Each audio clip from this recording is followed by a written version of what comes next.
안녕하세요. 웅이의 일상공감 웅이아빠입니다. 제가 오늘은 전에 좀 감명 깊게 읽었던 책을 하나 좀 이렇게 소개할까 해서 이렇게 동영상을 좀 촬영을 했는데요. 제가 이제 지금 현재 그 50대 후반이거든요. 이제 또 몇 년 안 있으면 또 정년퇴직도 해야 되고, 그래서 여러 가지 생각을 많이 해야 되는 그런 시기이기도 하고요. 그다음에 직장 생활이라든지 또 여러 가지 사유 등으로 인해서 약간 좀 힘들어 하는 그런 시기이기도 하거든요. 그런 때에 이 책을 좀 접하고 나서 제가 한 3번 정도 읽었는데 아주 감동을 좀 많이 했고요.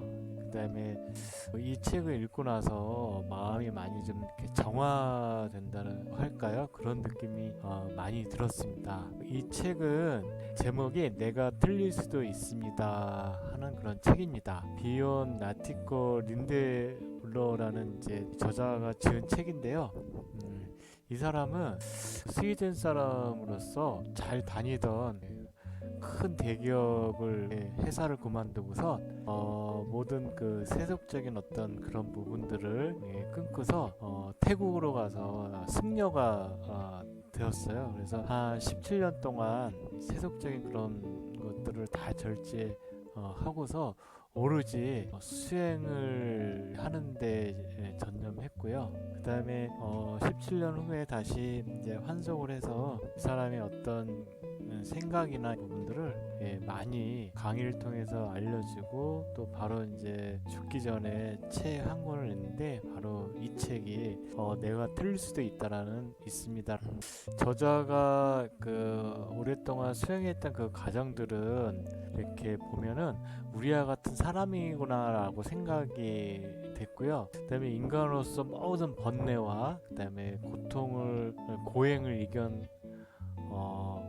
얻은 그런 삶의 나에게도 많이 울림을 좀 주기도 했거든요.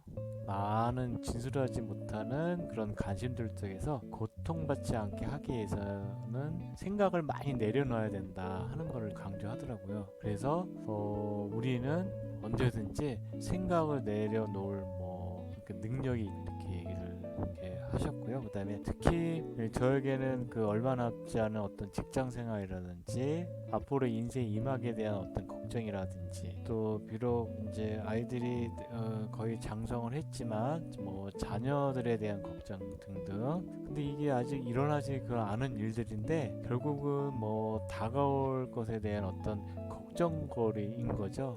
그래서 이런 거에 대해서 어떤 불안해하는 어떤 나를 좀 볼 수가 있었고요.